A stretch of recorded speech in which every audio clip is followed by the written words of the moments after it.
Findaway presents The Autobiography of Benjamin Franklin, written by Benjamin Franklin. Chapter 1. I have ever had a pleasure in obtaining any little anecdotes of my ancestors. You may remember the inquiries I made among the remains of my relations when you were with me in England, and the journey I undertook for that purpose. Imagining it may be equally agreeable to you to learn the circumstances of my life, many of which you are unacquainted with, and expecting the enjoyment of a few weeks' uninterrupted leisure, I sit down to write them. Besides, there are some other inducements that excite me to this undertaking. From the poverty and obscurity in which I was born and in which I passed my earliest years, I have raised myself to a state of affluence and some degree of celebrity in the world. As constant good fortune has accompanied me even to an advanced period of life, my posterity will perhaps be desirous of learning the means which I employed, and which, thanks to Providence, so well succeeded with me. They may also deem them fit to be imitated, should any of them find themselves in similar circumstances.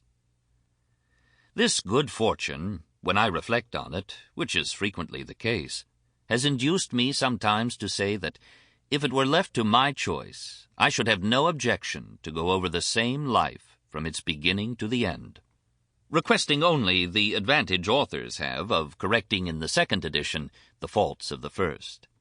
So would I also wish to change some incidents of it for others more favorable. Notwithstanding, if this condition was denied, I should still accept the offer recommencing the same life. But as this repetition is not to be expected, that which resembles most living one's life over again seems to be to recall all the circumstances of it and, to render this remembrance more durable, to record them in writing. In thus employing myself, I shall yield to the inclination, so natural to old men, of talking of themselves and their own actions, and I shall indulge it without being tiresome to those who, from respect to my age, might conceive themselves obliged to listen to me, since they will always be free to read me or not. And lastly, I may as well confess it, as the denial of it would be believed by nobody, I shall perhaps not a little gratify my own vanity. Indeed, I never heard or saw the introductory words, "Without vanity I may say," etc., but some vain thing immediately followed.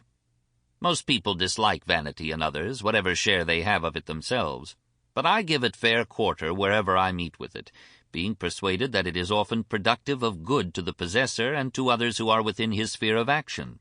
And therefore, in many cases, it would not be altogether absurd if a man were to thank God for his vanity, among the other comforts of life.